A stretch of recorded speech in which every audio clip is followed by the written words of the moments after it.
We'll talk shit over. Boom. Let's have fun, man. Hopefully I don't embarrass myself too bad. I hope my parents won't sell me too bad. Yeah. Now, all the selling is done on Facebook anyways. Facebook Marketplace. Scott Waite is for sale. Mm-hmm. We are the Podguyz Podcast, bringing it to you as we do every Monday, 10:15 Eastern Standard Time. I am Tony Kaz. Kevin Neary here.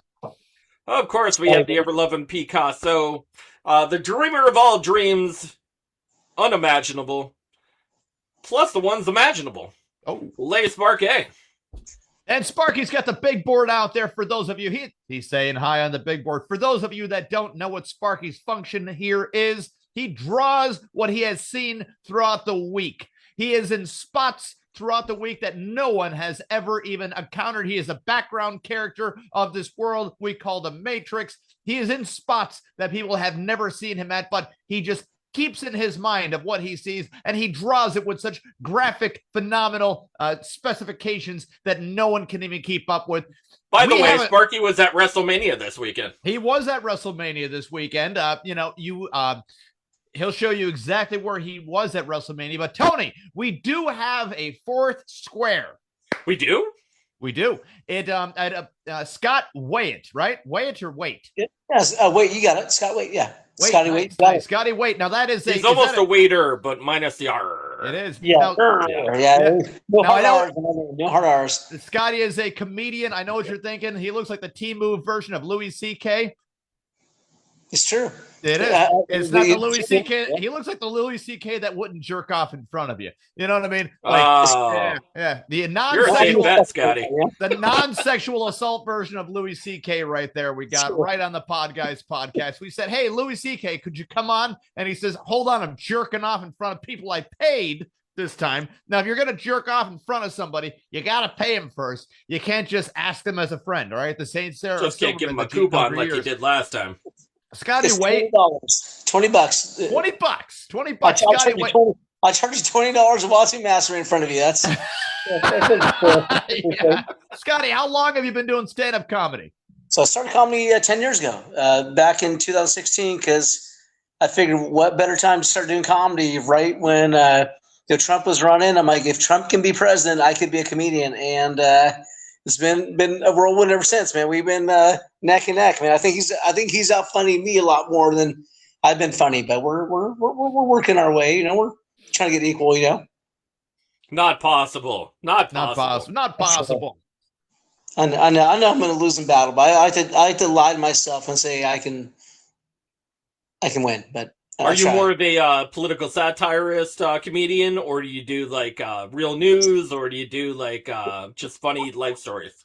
I'm kind of comedy. So politically, I'm a no labels guy. So I like to make fun of everybody equally. Perfect. Yeah. Because I think as comedians, you can't really, you don't want to, you want to be able to make fun of everyone equally. You don't want, because the problem is if you get, you don't want to pick sides. Well, because you get pigeonholed. I don't want to be like, oh, he's the Republican comedian, You're right. You're absolutely right, Scotty. Look what happened to Stephen Colbert, where he was he started out Strangers with Candy, right? Right. Hilarious character he played, the closeted homophobic homosexual teacher. Great. That's a great role. And then you go from that to The Daily Show. Awesome. Dry wit, humor, written for him writing for himself, just having fun with it. Then he goes mainstream network. Okay. This is, not immediately after The Daily Show, was the Colbert Report. He had a fake run for president or whatever. Had that I Am America and You Can Too with the whole, character acting. And then he knows how to character act, which is great. It's an awesome benefit right there.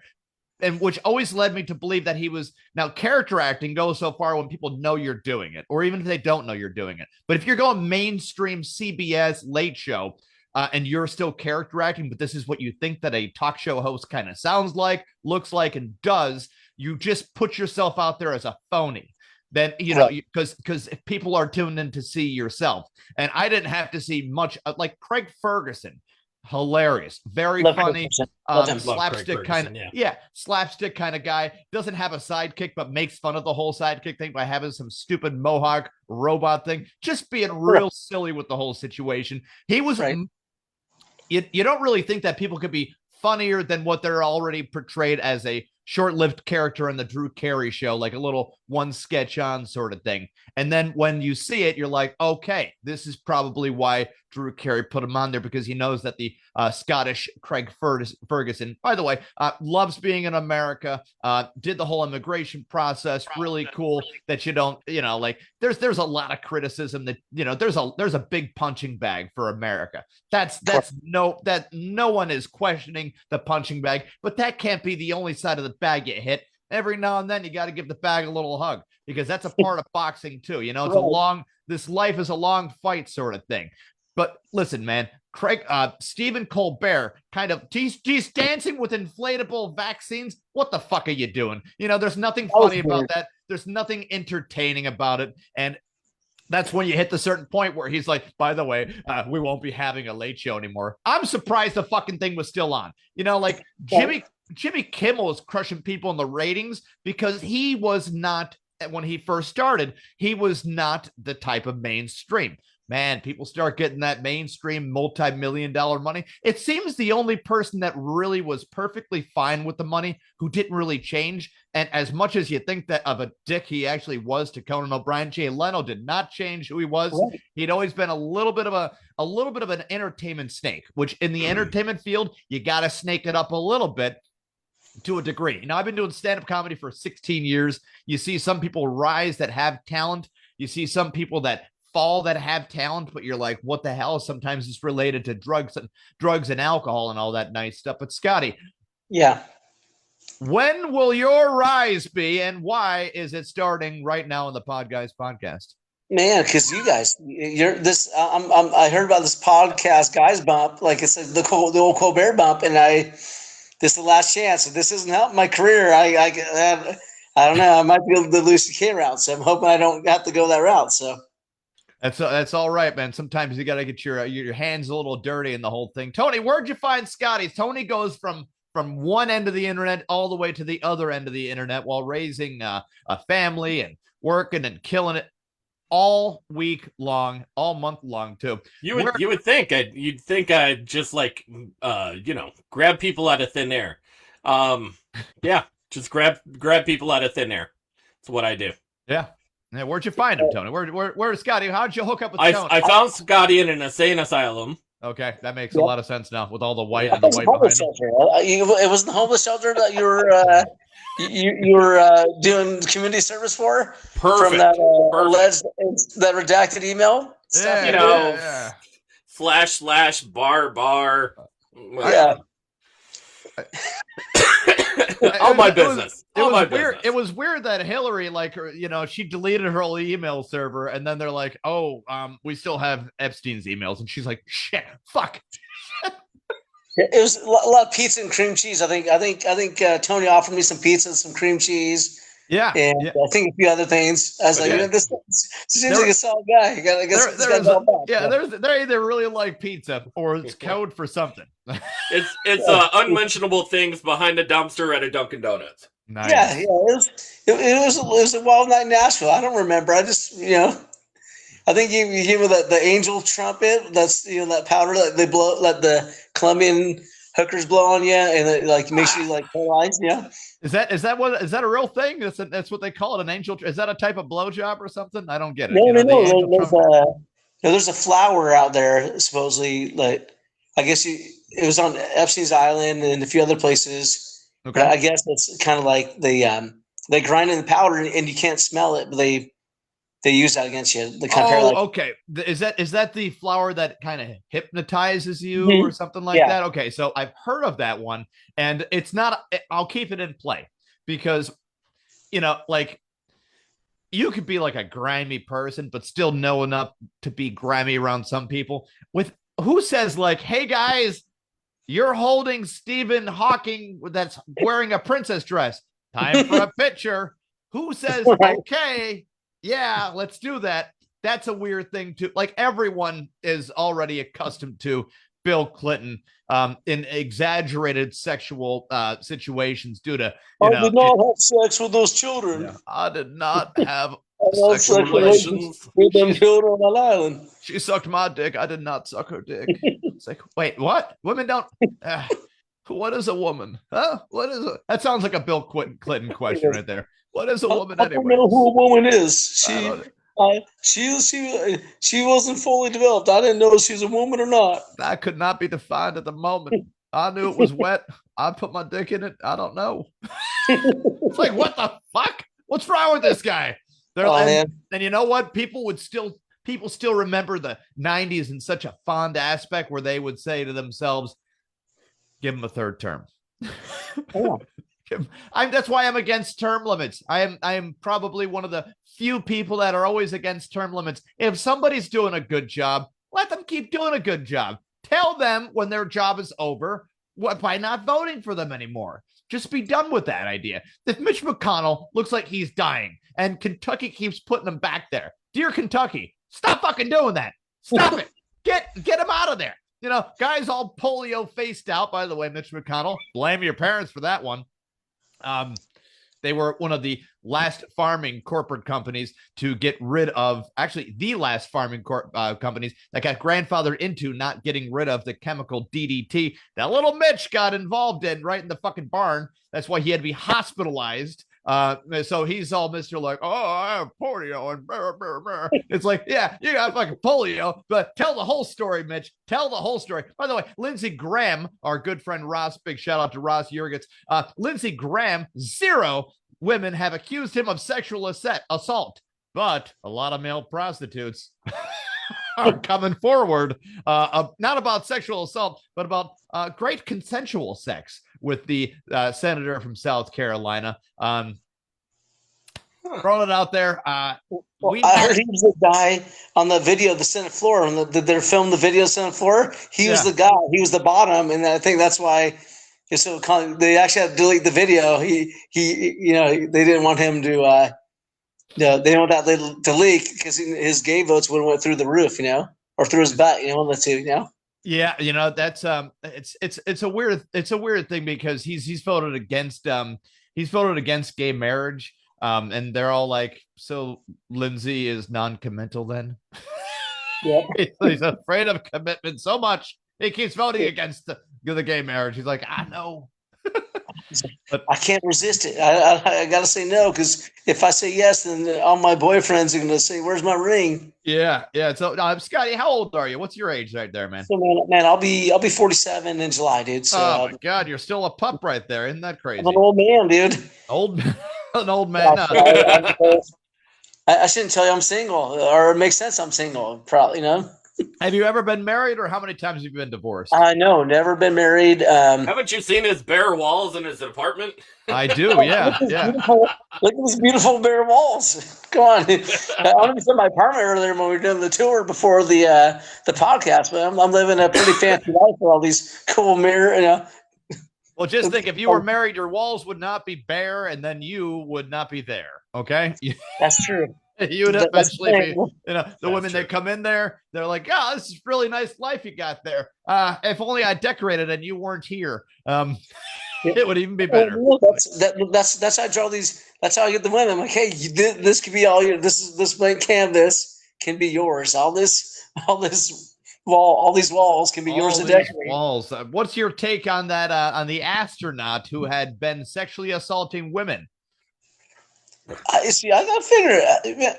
Did you hear about the astronaut? The astronaut Katy Perry sexually assaulted her about 20 years ago. Katy Perry, the astronaut, we all know her by. Oh yeah.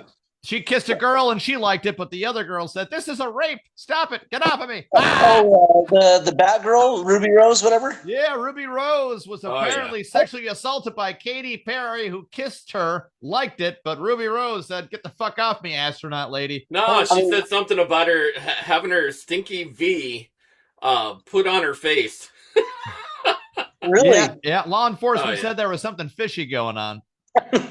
Yeah. You sure that wasn't Ellen DeGeneres, man? No, Ellen DeGeneres is really a man.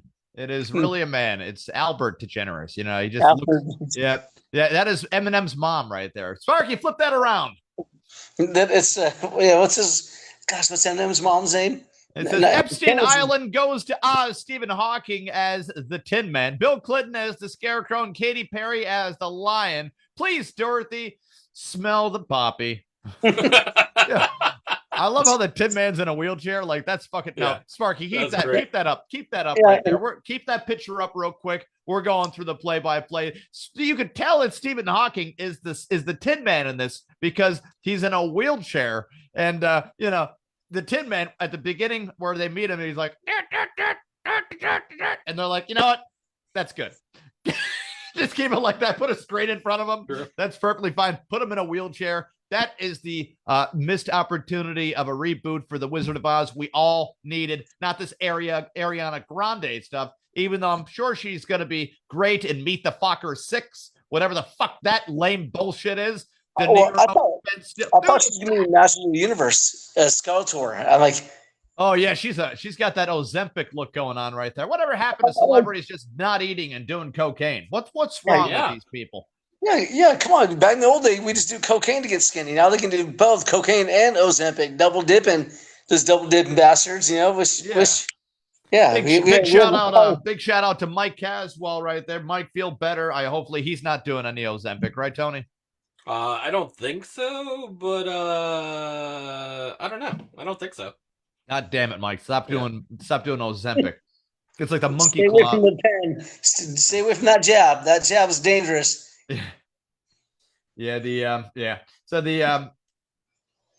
Scotty, where are you located at? Where do you live? I'm in Music City, man. I'm in Nashville, Tennessee. Nashville, Tennessee. Nice. Tennessee. You don't have yourself a twang there, Scotty. I almost have the accent. I'm from out west. I'm from Oregon, and then I moved from Arizona out here to Nashville about 16 months ago, and I'm fighting not having the accent, but I might be getting it. Who knows? You never know. I'm trying to escape it, but it keeps coming for me. I'm like, not on my watch, man. Where are you from originally? You're originally from Nashville, Tennessee? No, I'm from Beaverton, Oregon. Oh, wow. Okay. Well, how did you get from Beaverton, Oregon to Nashville, Tennessee? Well, man, very, very interesting story. So I grew up in Beaverton. We're ready for this. This is what we do. Yeah. I'm the youngest of 4 boys, so I'm the youngest. My oldest brother's 7 years older than me. Okay. And then my mom was married to a pretty big DJ, Howard Stern. No, just kidding.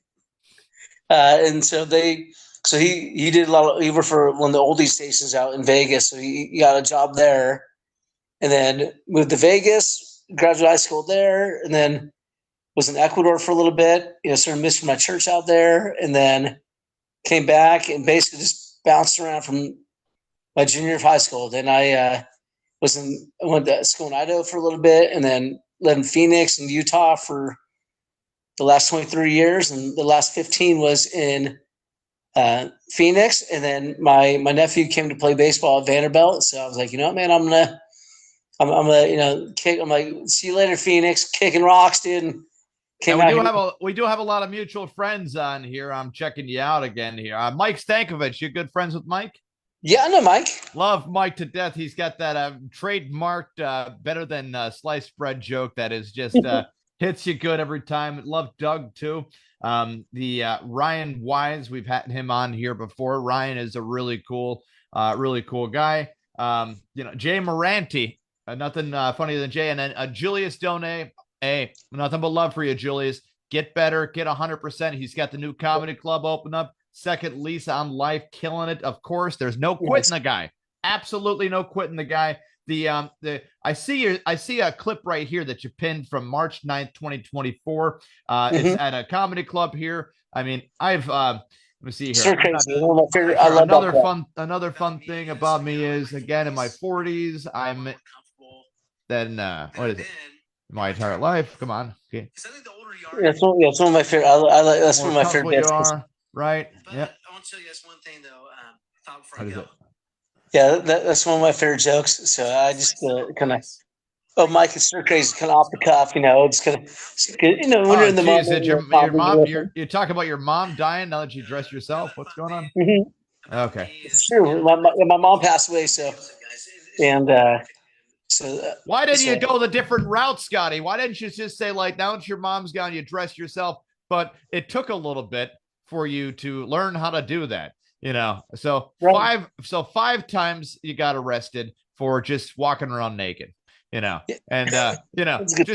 just something to that degree where, I mean, yeah, we get it. Like, now mom doesn't put your clothes out anymore, but you can go cartoon absurd on it. People look at you right off the rip and they're like, whoa, this guy's highlighting that he, just now he starts dressing himself. So, they're already like, oh, thinking of the movie Psycho, the fucking creepy mama boy thing. Right. And then you can go even creepier with that, where you're just like, yeah, I never dressed myself before. So, or showered or bathed myself. I thought walking around like Donald Duck and Winnie the Pooh was acceptable as a human, but I couldn't find out people don't like when you walk around the top half of the shirt and the bottom half. You just Winnie the Pooh it out. You're like, is this how I do it? Years.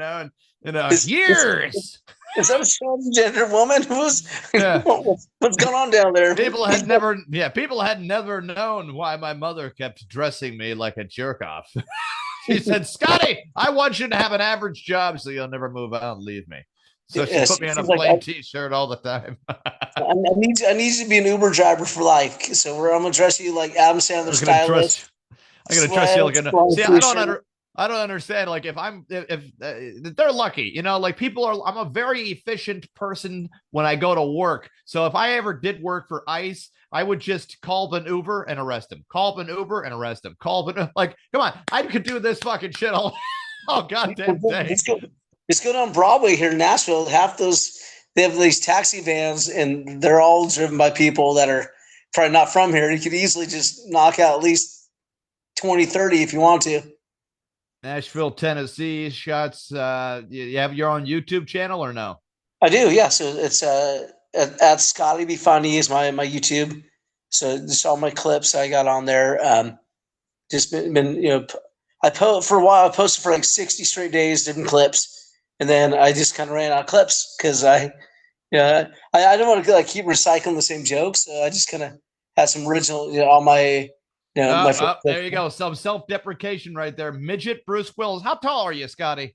I'm like 5'6" on a good day. Holy shit, that is a midget Bruce Willis. But now you got the Louis C.K. thing going on with the goatee.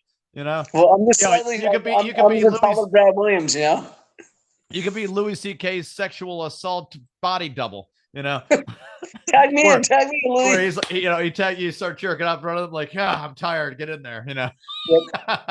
Well, yeah, I should say that, but I was the guy actually was doing it. He's so lazy, he actually hired a guy, and I turned that down. It's the biggest fear in my life. I could have been the guy. You're so short, you actually played Louis C.K.'s dick in his biography, right? Mm-hmm. In the show, the unaired season of Louis, I was actually the wiener. On the next episode of 1,000 Ways to Jerk Off in Front of Women, Scotty Waite gets his big break. I still regret it. I could have been the guy whacking him off, and I said, "Sorry, man, this is above my morals." I would have done it. Yeah. I guess how could you? I don't know. That's when I drew the line. I'm like, come on now, this guy. What's wrong with if I'm on an island, it's fine. I'm like, island with some ladies. That sounds like a party, dude. But if you want me to whack you off, sorry, sir, I'm not allowed. That's not doing it. Not this flight, they're not joining. Well, I got to catch a flight. There's an African safari that I got to go to, but I got to catch a flight with you guys first to get there. And I don't know where you guys are going. So are you a hat guy? Do you wear hats because of the baldness, or no? Do you just you like the hats? I usually shave my head. I didn't do that right now. I'm like, I want these guys to think I'm a Louis C.K. stunt double. I don't want you guys to think I was out of shape Joe Rogan. So I'm like. Yeah, or real like Megamind. I didn't want you to think, or Scott Ian from Anthrax. If he's on the spectrum, I didn't want to get a little bit, a little stretching there. Nothing wrong with dodging the tism. So Scott, exactly. I duck it every so often. Like, nope. What have you done before comedy? What was your mainstream occupation there? Mainstream, so I've been doing music before, so I started kind of making and producing music since like 2001. And then so I do a little bit of everything from like R&B and hip hop to beats to I've been remixing more now on like the dance side, kind of EDM type stuff, and then like power pop music and like Latin. I literally make every kind of song. I've made remixes for like Becky G and Erin Martin. She's a Canadian artist, and then the girl who sang "Lean On" with GJ Snake. Yeah. Mo and so I've done a few artists like remix of theirs, and it's doing okay, man. Marginally, not too bad. I got probably lifetime wise, maybe close to 500,000 streams across everything. I know Spotify. I think Spotify. I've got pretty much about 400,000 of those on Spotify. I might have more than 500,000, but I know pretty close to maybe 400, maybe over 300,000 on Spotify. Well, Sparky's got something in his week-long trips around the world sort of thing there with the big all board. From WrestleMania. You should all have all WrestleMania pictures. Yeah. Would you rather George Michael or David Carradine? Men's room or the closet right there. I like it. By the way, brought to you by Wayfair. Yeah, George. So George Michael was foot tapping in a bathroom. There was sex in the bathroom. Sparky saying either sex in the bathroom or hang yourself while jerking off in a closet while there's a rope around your neck. You know, the last episode of Kung Fu that no one likes to talk about. Oh, that's not the NXS guy, right? That's in excess of NXS. No. That was a different, whole different person. George Michael was in he was one of the singers in the Aha, and then he got caught in the bathroom like in Beverly Hills. But the dude, didn't the NXS lead singer out of his fixation? Didn't he kill himself while? Nope, that was from the TV series Kung Fu, David Carradine. Like that kind of Kung Fu stuff. Yeah, he Kill Bill. He was also in the movie Kill Bill. He played Bill in Kill Bill. He while hanging himself, he he wrapped a belt around his neck and jerked himself off to death. NXS is Michael Hutchinson. Thank you, Sparky. Thank you. Yeah. So he did the 5-finger death punch to his. So Scotty, are you WrestleMania? What did you think about WrestleMania? I mean, are you a wrestling fan at all? Is that? I've been watching wrestling for a while, man. I kind of flew in and out. So I was an Attitude Era guy. So I joke about it, but I really was a big Stone Cold Steve Austin fan growing up.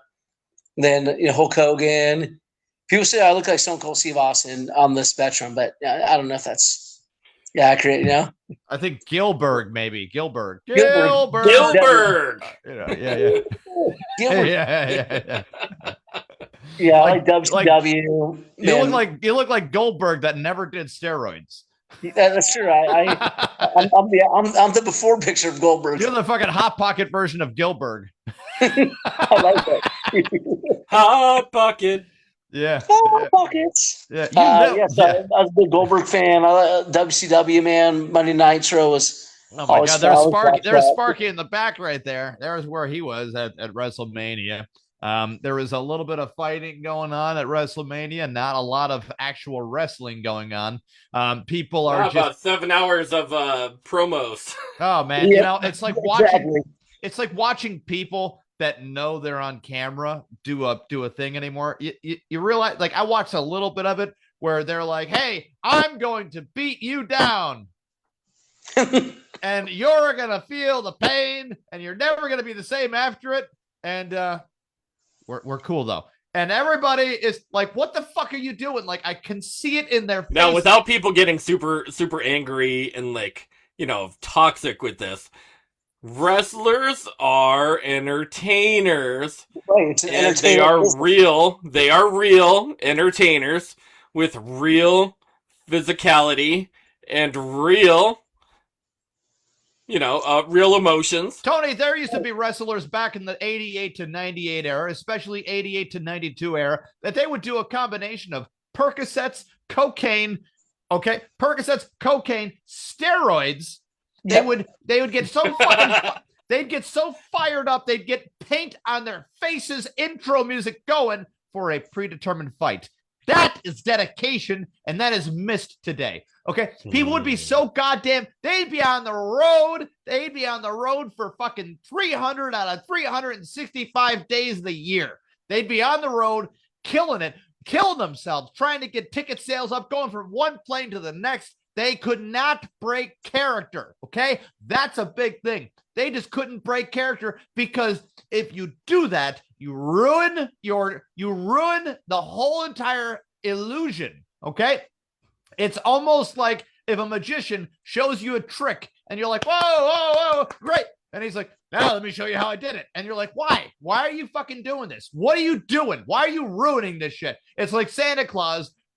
You put your kid on Santa Claus's lap, and then the kid says, this is what I want. And he says, ho, ho, ho. Thank you. So you're getting all your stuff. By the way, lowers the beard down and says, I'm not real. What the fuck are you doing? See, this is what wrestling is missing today. You need people in there to be so ingrained in their character that they live, eat, and breathe it. And instead, they're using it as a stepping stone to act in a different movie or something like that. And by the way, most of those actors, including Dwayne Johnson, these movies that they're in, by the way, Dwayne Johnson didn't break character really. He had the Rocky Maivia thing, and then did the Rock thing where he played arrogant approach to whatever. Stone Cold Steve Austin didn't really break character, came back to close the casket on wrestling. The Undertaker had a 30-year plus run wrestling, getting hurt, getting beat up, had that August, September, October, November, December, had a 5-year book it, kill it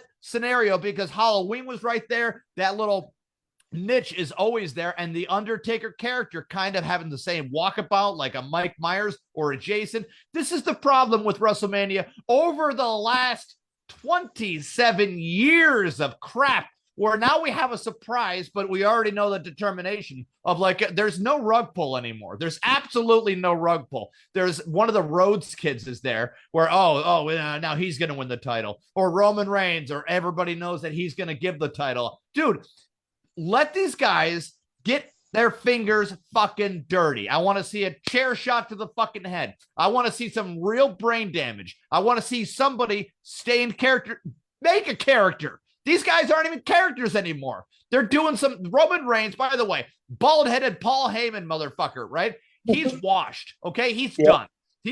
Paul, you did some great stuff.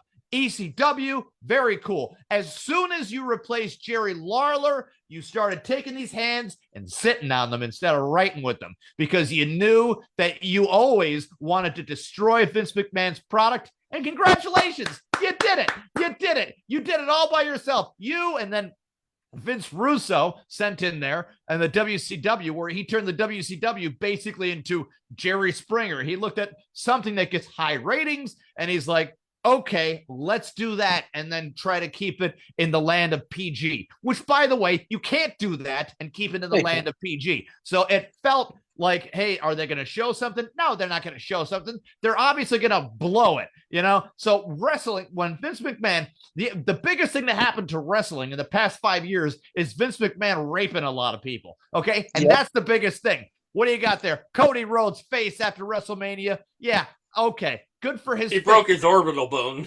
Good. Very good. Good. You know what? I want you to do a Hulk Hogan and show the fuck up that way. Show up where somebody punched you in the face. Show up already injured and then start fighting. Show up like Eddie Guerrero did, high on perks and fucking heroin or some kind of weird concoction. Cocaine. Medicinal. This is those guys. Junkyard Dog, those guys. Yeah. Scotty, this wasn't even to get them high half the time. This was just to keep them level and making them feel somewhat normal, where you are throwing your whole entire life into a performance, and instead you are just throwing whatever into a performative act and making sure the audience knows this is just an act, is just taking so much away from the whole entire entertainment aspect of it. And they think that they are adding more to the entertainment aspect by taking away and sucking dry the whole thing. It's basically the same as watching a NASCAR race, but when you put those restrictor plates on Instead of watching Bill Elliott fucking lap a lot of people, and you're like, Bill, why are you going fucking 320 miles an hour? And he's like, because fuck them. They're not going to tell me not to, and I'm just going to start lapping people. When you start putting the restrictor plates on and you start adding more rules and restrictions and then start scripting people, they started scripting Rowdy Piper way back in the day, and he didn't know how to fucking read practically because of all the chair shots at the fucking head. So it's just one of those things that is completely missed upon. Tony, I miss the way wrestling used to be. Can you second me on that? Oh, 100%. 100% agreed. Now, the big story from this WrestleMania was the retirement of Brock Lesnar from wrestling. Yeah. I saw him take boots off and put them in a ring or whatever. And, it wasn't, there was no drama to it at all. The guy fights fucking 2 times a year. Okay, 2 times a year I see him fight, and he's over there huffing and puffing like he's out of shape, done with it. Well, he has something wrong with his stomach. So I mean, he's clinically not cleared to fight. More than that. Yeah, well then give it up. You got to give it up. It's called diverticulitis. Diverticulitis. Okay, yeah. Oh, then you got to give it up. Yeah, if you have to. It's the reason why you can't fight in the UFC. Taking so many punches right to the stomach, right to the face. Mm-hmm. That, of course, he did like bare knuckle boxing and like oh man, what did he do? He did some sort of wrestling, and then he didn't do that. His daughter's a professional wrestler as well. Yeah, well, he can always do that slap thing. Can he just be a professional slapper? Do what's that? Professional slap. That'd be the thing. Slap fights. Yeah. I would watch. I can see that. Lesnar do that because that would be insanely entertaining right there. I would watch that all. You not get some people into the stands, dude. That's a really entertaining. I wouldn't want to face him if I saw that face Brock Lesnar. I'm like, nope. Yeah, that might be the only watchable thing for retired wrestlers right about now that actually care about the whole thing. Tony, we got some big spotlights besides just WrestleMania. Tony, did you watch all of the days of WrestleMania? Because I know I was very surprised years ago when you told me that there Let me get into my mini rant. Go for it, man. Go for it. I'm going to go into a mini rant because you went into a rant and I feel like I just you got to get in it, man. Get in it. So, I've been a long time entertainer of of wrestling in general. Not so much in the past 5 to 10 years, maybe even 15 years, just because it's lost its luster for me. Now, in general, the whole situation of like not necessarily the changing of the guard from some amazing entertainment, to some kind of like schlep rock, fucking bedrock, talking over the mic bullshit that they're getting into now. Not one of them can technically make a new character that'll fit perfectly into today's society. It's just impossible. They can't come up with a decent storyline. They can't get people hooked into the conversation, into the whole storyline in general. Mm-hmm. And I think that's their main problem. Now, hence, WrestleMania was this past weekend, and it was actually separated out into 2 days. 2 days. Well, I thought it was 3 last year. It was 3 days last year. Yeah. Technically, they had 3 days this year, but like one day was the pre-party or whatever the fuck they call it. And they should have 2 days of actual wrestling. They should have dedicated the whole thing to Hulk Hogan. They should have had nothing but nostalgic clips. This is how I didn't see anything like that, and that is them playing against themselves in the worst way possible. You have to go the Hulk Hogan route because the dude was Hulk Hogan proved the most iconic character in wrestling history. He saved their whole thing. Regardless of if he's a dickbag or not. Like that dude in real life was a piece of shit. Hulk Hogan was cool. It would be as if Michael Jordan were to make his own basketball league, right? And say, I'm going to compete with the NBA. And the NBA is like, okay, good luck, right? And then does it, and then starts beating their ratings. Okay, now think of that. Okay. Think about that for just a second. And that's basically what Hulk Hogan did when going to the WCW and the whole NWO thing for those 3 years. 3 years. And then he does it again, not to the level that he could have done it because, you're older and all that nice stuff. But for a monopolized industry, the WWF, no one wanted to watch the senior tour, the fucking WCW. The ECW was, phenomenal. Holy shit. You had a lot of crazy stuff going on. But Tony, to go from WWF to WCW and then beat the ratings, and then from that point, go from WCW back to WWF, right? And have one of the most iconic, noise-breaking, volumistic matches of all time against The Rock. Old man Hogan, right? Versus The Rock. And you're like, what's going on here? If The Rock should be kicking his ass. But the fans are so nostalgic and they're all there for Hulk Hogan to beat up The Rock. They're there for that because, and they can hear it. Everyone is screaming. They're ready. They've been pumped up for this for years. It's one of those fantasy matches, like the one that never happened, Stone Cold versus Hogan. But this is almost... Well, I'm going to break the allure for a second, just because Hulk Hogan in his contract has always had that he is to remain the most creative control over his character. And he can say yes or no to jobbing a match, depending on who it is. You know? I believe Bret Hart had the same thing for a while, and then of course he got the screws put on him with the screw job, right? Yep. He did, and that's he. Sparky's saying no, but no. Sparky's. There's a lot more to it. I understand. Sparky. There's a little bit to it because he said to McMahon, he said, "Hey, I'm taking that WCW money. They're paying me this much." McMahon said, "Go get your money, but we just need you to hand the belt over, right? Just do it to Shawn Michaels." Bret agreed, but he wanted to do it on his own terms, and he really didn't want Shawn Michaels. Well, then what are you doing? Then just leave and leave the belt vacant. What are you doing, right? Yeah. So to Bret Hart's credit, he paid his dues. He worked his way up through the ranks. Great wrestler. He makes everyone look like they know what they're doing more than he does. Okay, he's one of the most iconic technical wrestlers in history. Yeah. Absolutely. Yeah, to his credit. But when it comes to, handing it off, and by the way, Stone Cold Steve Austin had this same problem with Brock Lesnar. Hey, Stone Cold, we just need you to get beat. Okay. Now, what they were doing is Vince McMahon wanted to do the handoff. I'm going to do the sub story real quick. Vince McMahon wanted to do a Brock Lesnar handoff and then write the story for it. Okay.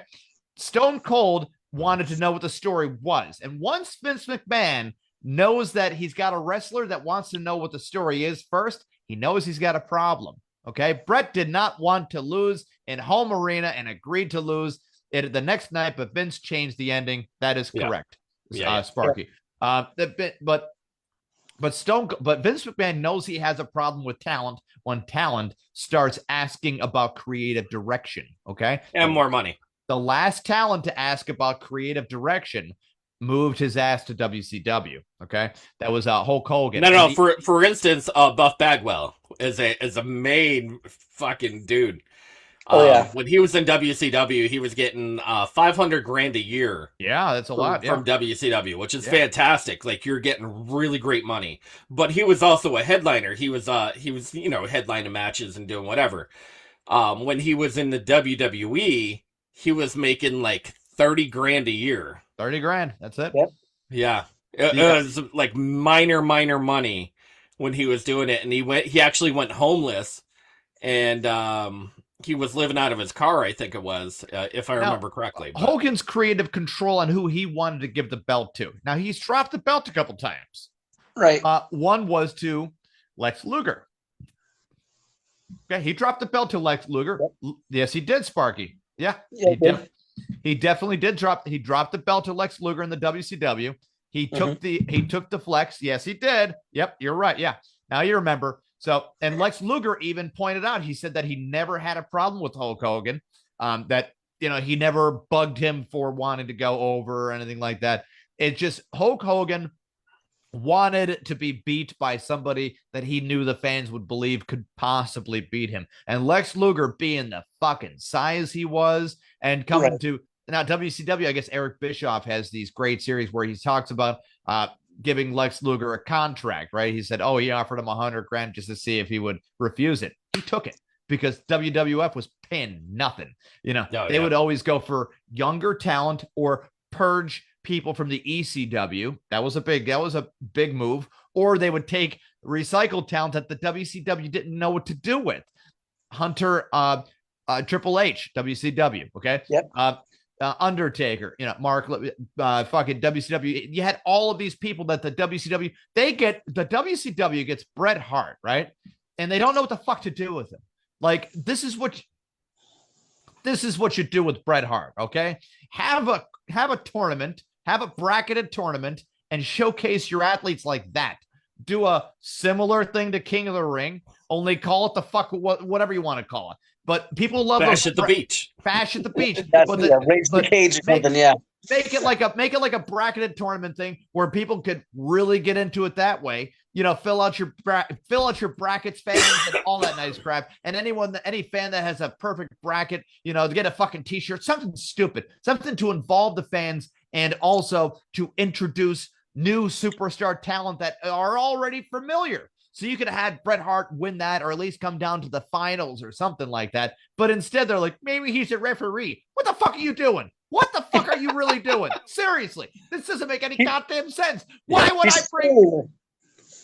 I bring Michael Jordan and then be like, maybe he's your referee now? What do you know? Have that dude dunk the fucking ball. Have him put somebody in a fucking sharpshooter, and it better be in a real match, not in some match he interrupts for no reason at all. And then they put him up against Goldberg. Have Goldberg lose. Have him lose that match. Have him lose decisively, where he tries to spear him and he runs into a pole. Where he tries to spear him again and he runs. Well, they wrote him up for, what was it, 100 wins in a row?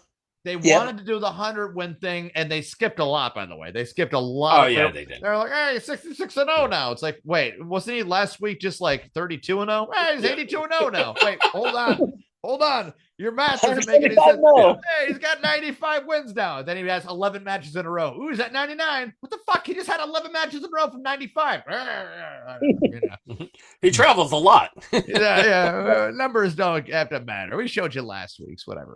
Bullshit. He's a Flash. He traveled back in time. I can't wait. 99. I got to go back to 90 and do another 10. They should have given Mike Tyson all the money to knock him the fuck out. Just not reality, but just like, if you want to talk boxing squash matches, Mike Tyson was always there, where you're like, all right, guys, I'm going to take a piss before the match. And then, you get in there, it's already over. You're like, whoa, what happened there? 173-0. Sparky says 173-0. Yeah. The Goldberg thing is workable, but what they did with Goldberg and how it made it a workable character?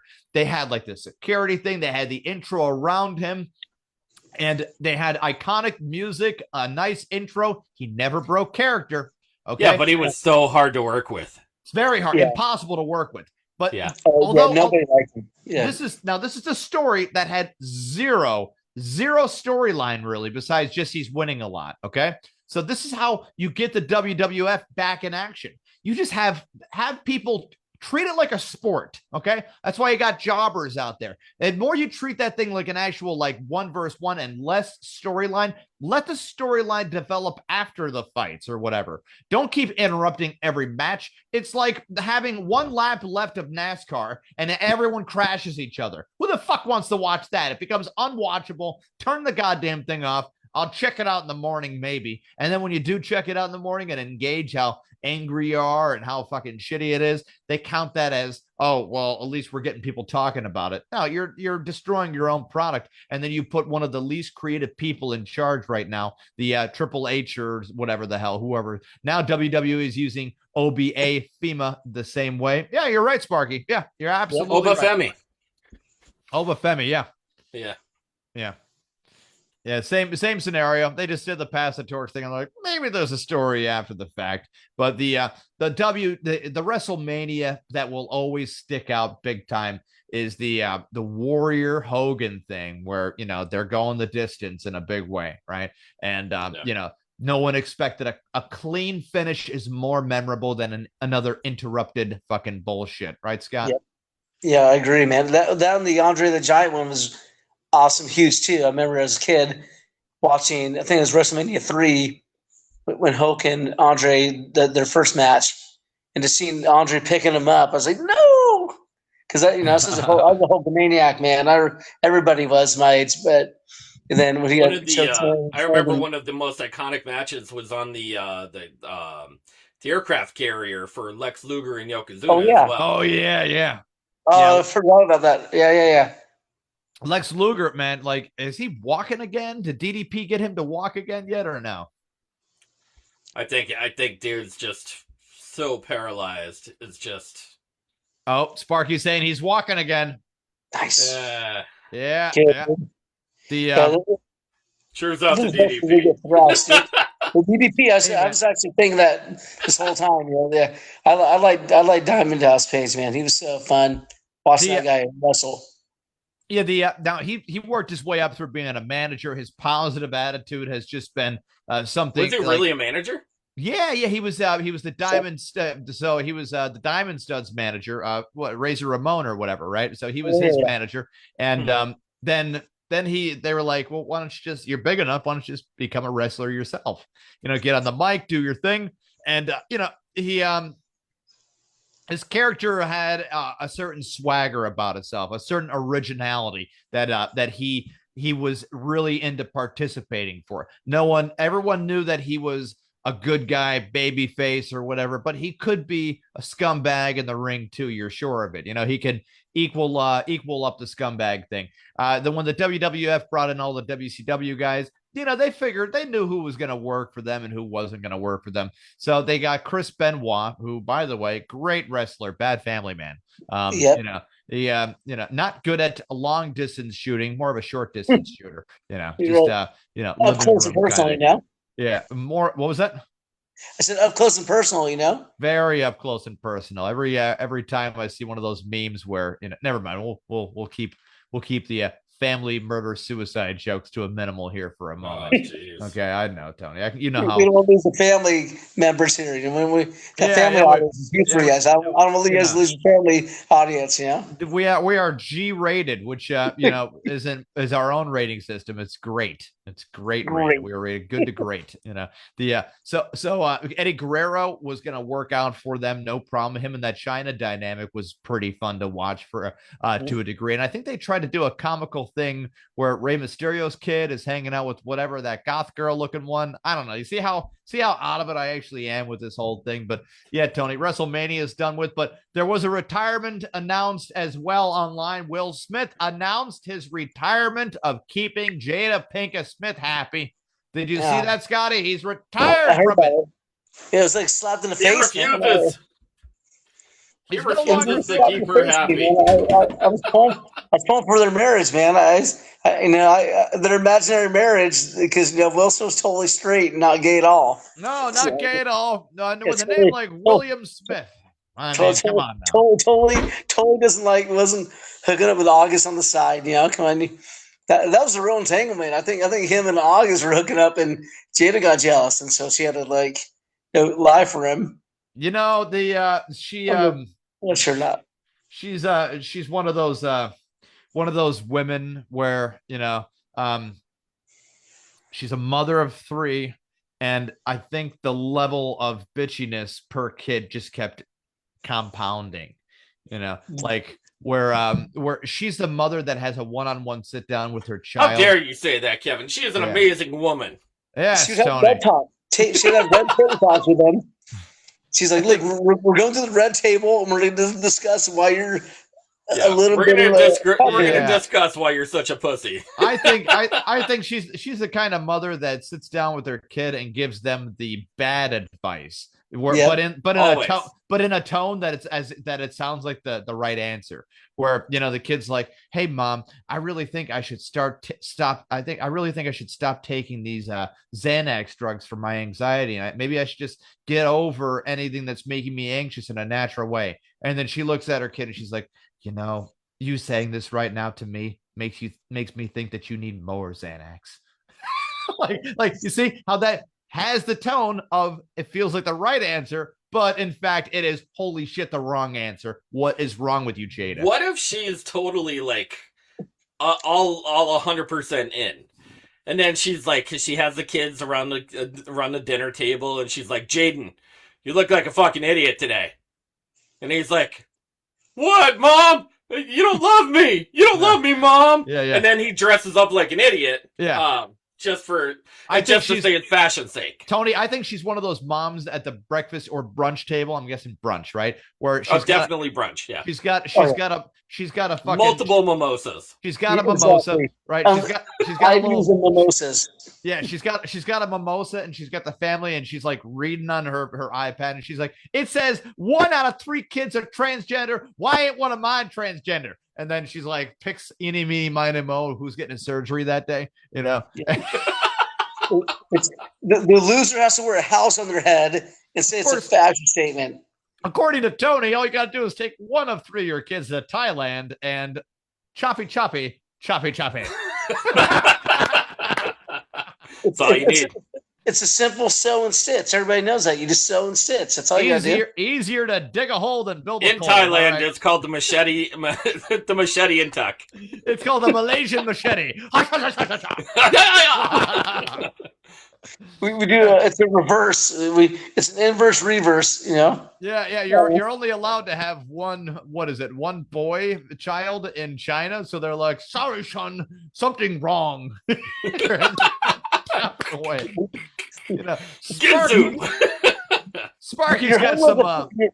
You're hung like a stud field mouse. It's too big. We need to cut that off. Get it going. Sparky's got something there on the big board, maybe related to what we're talking about. I hope not. Never mind. Slap fight. Will Smith versus Brock Lesnar. Keep my wife's name out of. Please, God, don't hurt me. Here comes the pain. For 1 second, I thought that said, "Here comes the parm." I was wondering if Sparky was going to draw up Will Smith, how black he was going to make him. Yeah.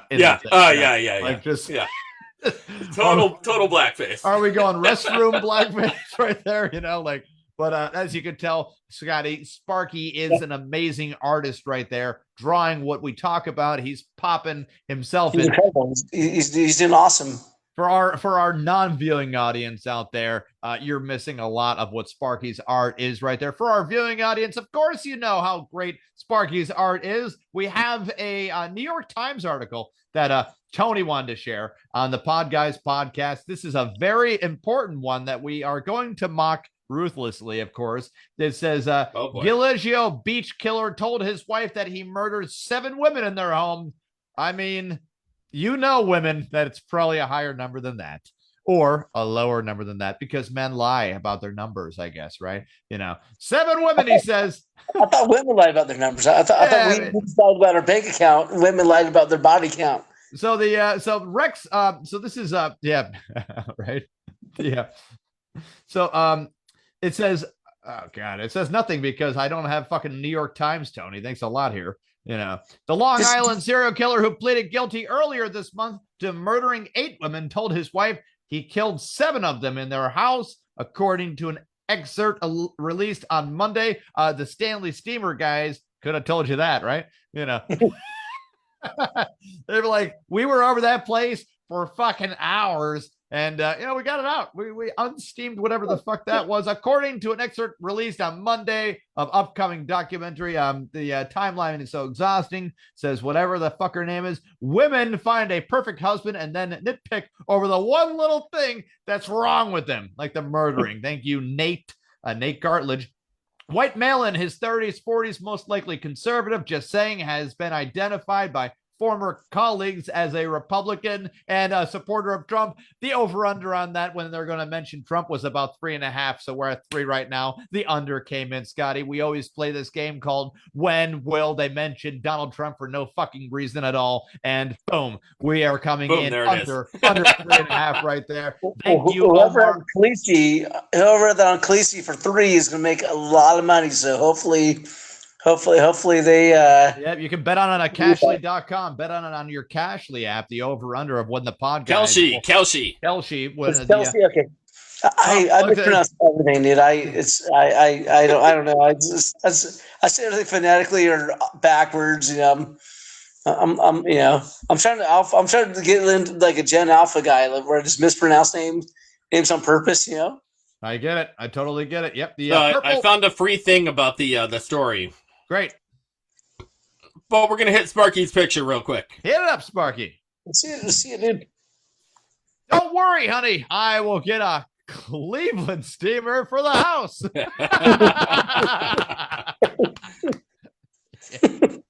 After months of speculation, the former wife of Gilgo Beach killer Rex Heuermann revealed in an explosive documentary airing this week that he murdered women in a room in his Massapequa Park home. Timothy McVeigh has the only explosive documentary, by the way. Oh, yeah. Out there. Yeah. Heuermann pleaded guilty to the murders of 8 women in a Riverhead courtroom.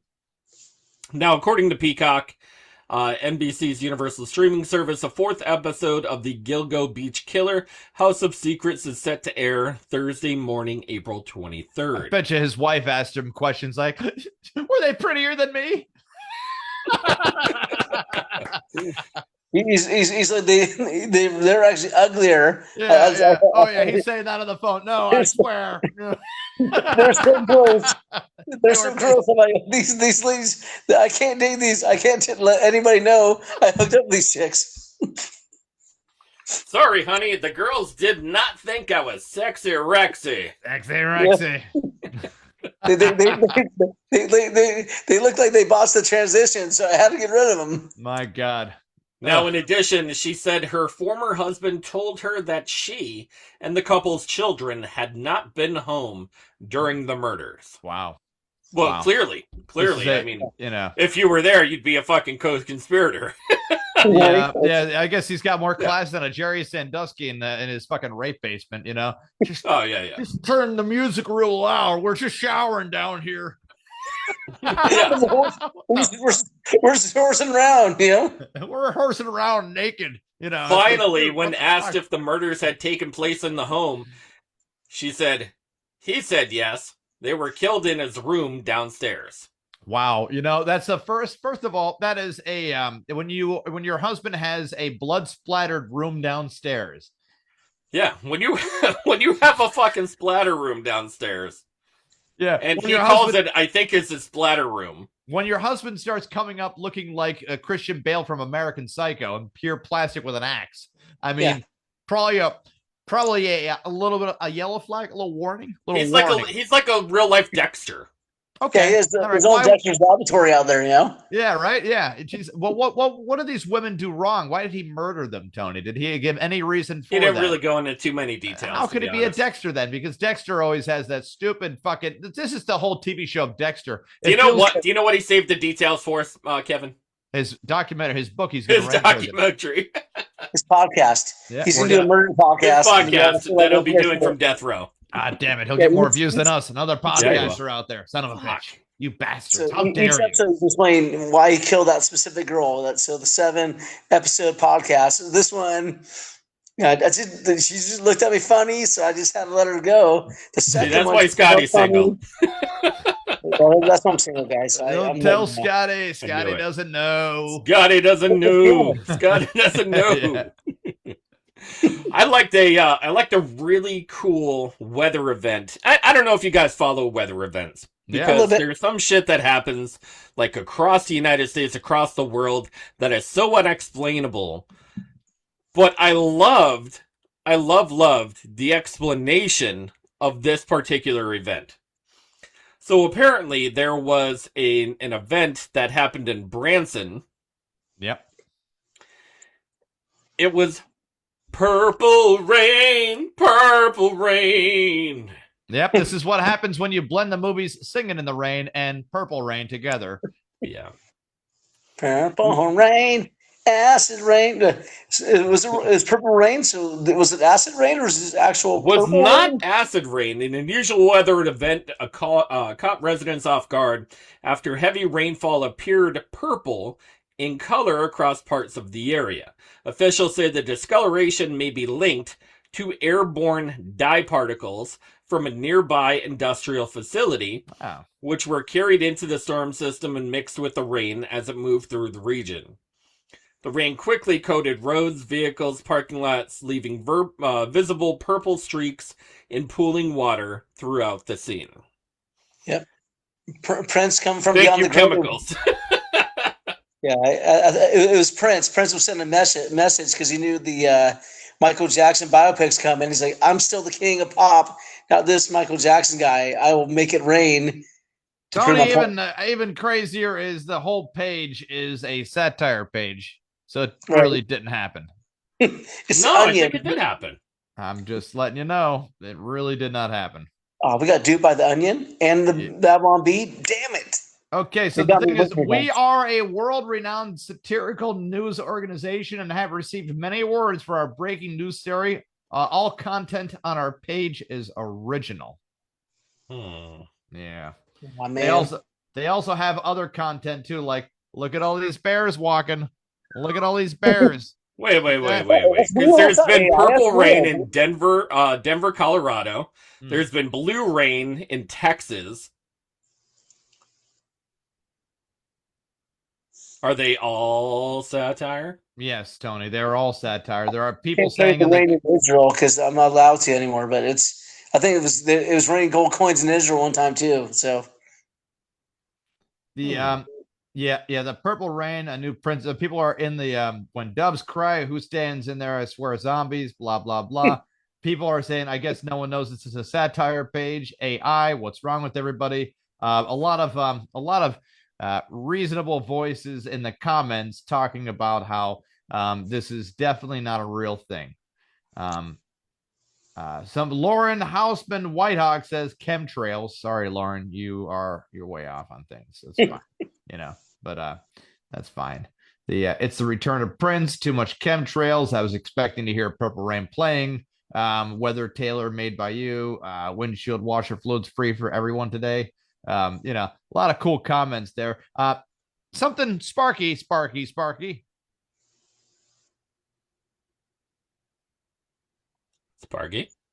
flip it around, buddy. Sparky. The WWE has signed a new wrestler from the Splatter Room. It is Sexy Rexy, the Cleveland Steamer Killer.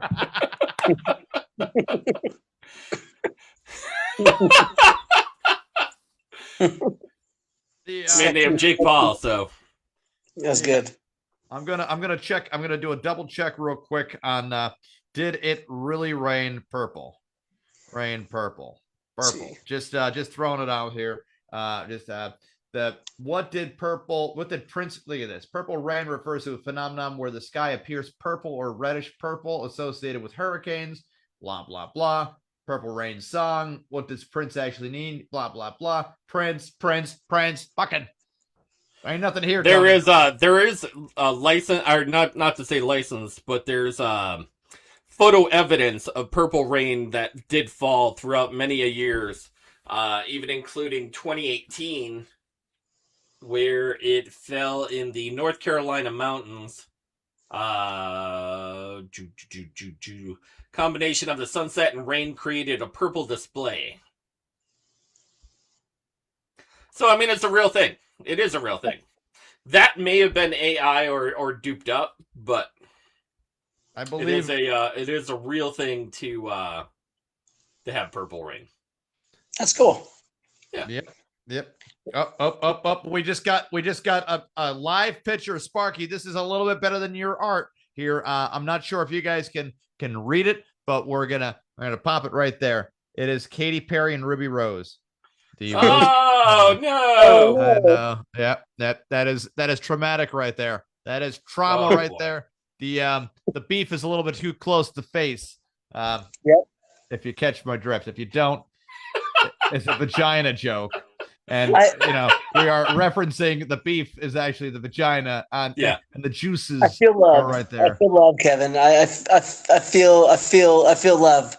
You feel some love in the room in that picture, No, remember, didn't she say that when she came back from space? She's like, I feel love.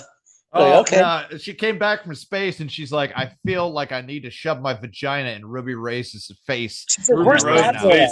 Yeah. And they're like, is that it? William Shatner came back from space and he's like, I didn't find Spock up there. I'm like, all right, that's cool. She mistaken the bad symbol. She thought the bad girl symbol. She saw the clam in the sky. She thought that was a bad girl symbol. There must be something about space that makes people want to sexually assault others. Because man, how many fucking what's Neil Armstrong's number up to? Oh wait, he never went. Oh whoa! On the soundstage, it was all the assistants on the soundstage. You're right. You're right, Scotty. It was just an old-fashioned Hollywood rape. It was an orgy, as they used to call it back then, where some people didn't want to participate. Yeah, hey, an old school Hollywood party. Yeah, a regrettable orgy is still called a rape today, I guess. Something like that. Sparky, fucking, what are you doing with the board there? I see some extra dots. Machine gunning it out. Machine gun Kelly right over here. He's got the game blouses. Game blouses. Speaking of Prince, game blouses. Game blouses. We got. I love that. That's one of my favorite skits. He made his pancakes. I guess Nick Shirley. Nick Shirley's back in the news. Nick Shirley, California is now trying their darndest to criminalize anyone who is exposing fraud, who is not working for the government. There's Sparky with the map. Sparky's got California. Just in California right there. There's California. You see, he drew California. That's perfect. Yep. It's a perfect depiction of the America right there. Anywhere in the white zone is going to be outlawing people to out fraud if they do not work for the government. No more of it. Just in that one specific spot. Just can't call out fraud in California. You just can't do it. How dare you? You're asking people questions about where they're getting their money from when it comes to taxpayer money? How dare? What do you think you are? Working for us? Because if you were, you'd be fired. These are legit daycares are running, guys. Come on, they're totally cool. There's lots of kids inside here. Even the doors are locked and the lights are off. It's legit, fully operational daycare. Those kids come there from the hours of 11 p.m. to 2 a.m. All right, that's when they're really open. No, you don't ask why they're there that late. They're working. They're working hard on that new iPhone. Why would you come here? Why would you come here from a Monday through a Saturday? We're here Sunday from 10 p.m. to 11:15 p.m. I mean, this is worth $5 million a year to pop in there for that 1 hour. We got to watch those kids. It's they like the finger paint at night, and this is the only place where they can finger paint with the glow in the dark paint. They're creative kids. I think they've got future, so we need to mold them. I love the defense for it too. It's they're always saying, "Oh my God, he's only going after Somalians. What a racist!" It's like, oh, okay. So I'm sure, he'll find some white people too. That's going to happen. You'll find a lot of people stealing money. But when you have a group of people that are just screaming that you're a racist because you're caught stealing, that's not racism. Racism is when you hate somebody just because of the color of their skin color. Okay. You hate them and you would never even look at them. And there aren't many levels to it besides that level that I'm specifically talking about. That's racism. The rest of what people are enclosing in racism is called prejudice. Okay.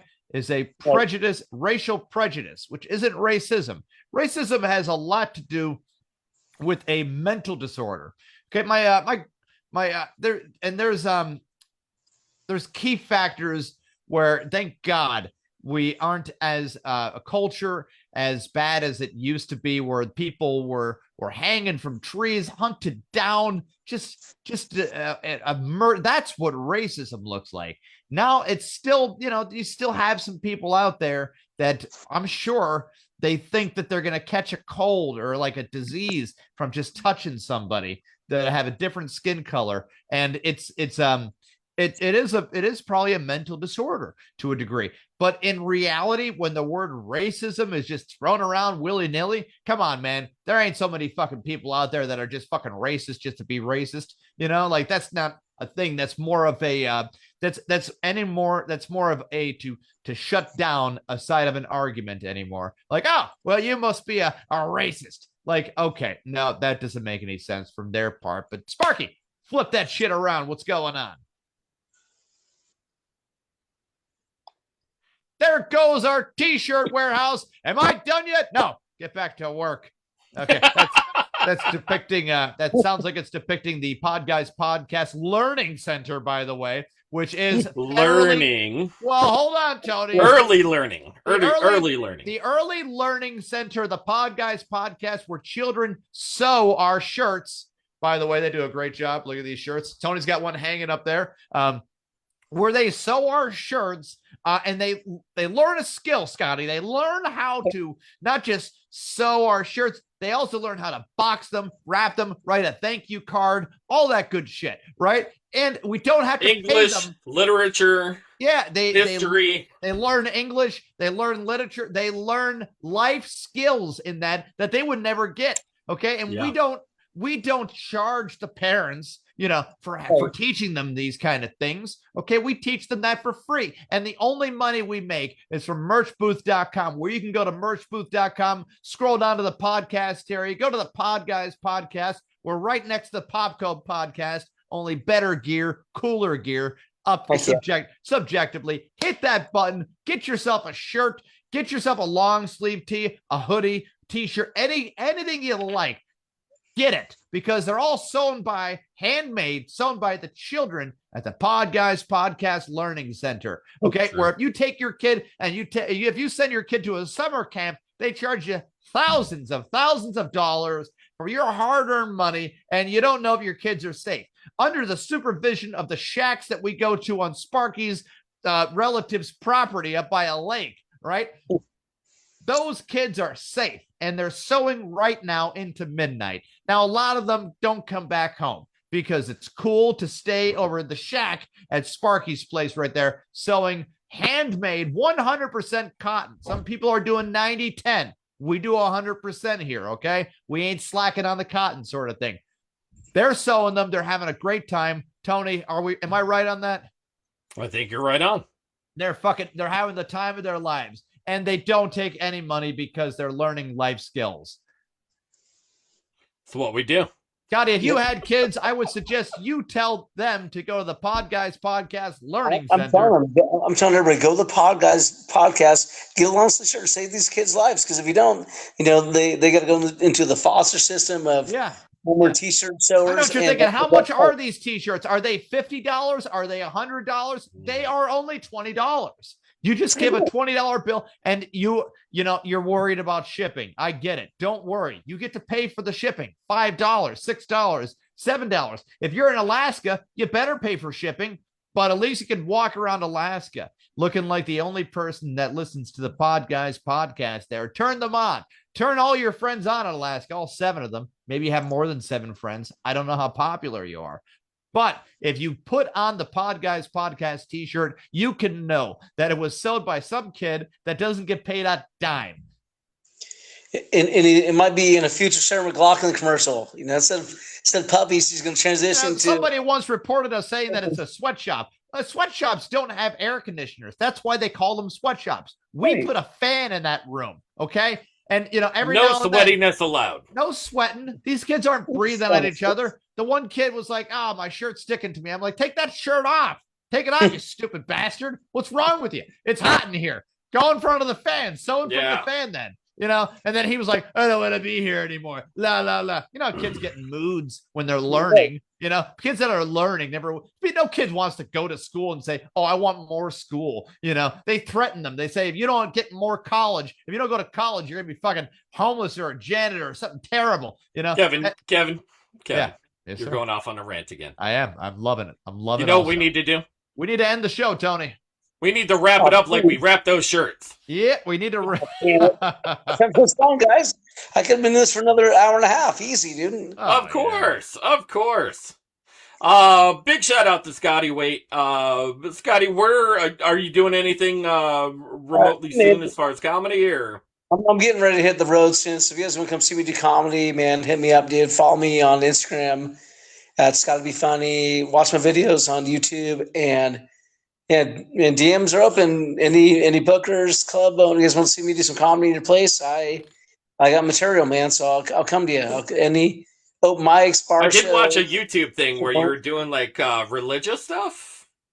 I do a little bit of both. Yeah. So I'll poke fun of me. So I joked about it, and I didn't realize this was going to become a real thing. But for my first 5 years, so I joked about being, the Bachelor for the first Mormon Bachelor, and they filmed it. I went from 28 girls to 14 wives, and then obviously you guys know that. Then ABC had that Secret Lives of Mormon Wives show, and then their one of their cast members became the Bachelorette, but unfortunately they got her having a Will Smith moment, freaking chucking a chair at her boyfriend and almost hitting her kid, and then they thought, hey, that's too dangerous for us. So because I'm happy to report, guys, ABC has reached back out to me. I might be the first Mormon Bachelor. Well, we'll see. There we go. Normally, if you're on the Podguyz Podcast, this is as good as it gets there, Scotty. Even ABC, Podguyz Podcast, and there's like ABC somewhere in the mix right there. So, I heard it was like podcast guys, Kill Tony, America's Got Talent, and then Last Comic Standing. And so I'm maybe a big one. Yeah, we don't have what you call robot viewers. That's the thing. All of our viewers are authentic, real people. Some of them are in like the Trilateral Commission of ratings, like Russia, Italy, Japan. We're worldwide when it comes to that kind of stuff. Other people are listening to us in Guantanamo Bay. They use our show as a form of torture. So we are helping America win the war on terror just by believe it or not, Kevin. Believe it or not, we have raised more awareness over the world. We're actually being heard more in Russia, Turkey, which was the big one. I don't even know why people in Turkey. I've hashtagged that before because everyone was saying Turkey's name wrong, like we are right now, right? So Turkey comes out to the UN. They said, "Hey, everybody, this is how you really say the name of our country. Can you just say our name right?" And then everyone was cool with it. They're like, "Sure thing, we'll do that." And they're like, "Hey, America, did you hear us?" And they're like, "Yeah, we're not doing that though." Yeah, right, gobble gobble. And Israel's like, "Yeah, we're not doing it." Gobble gobble, gobble gobble, bitches. Go America.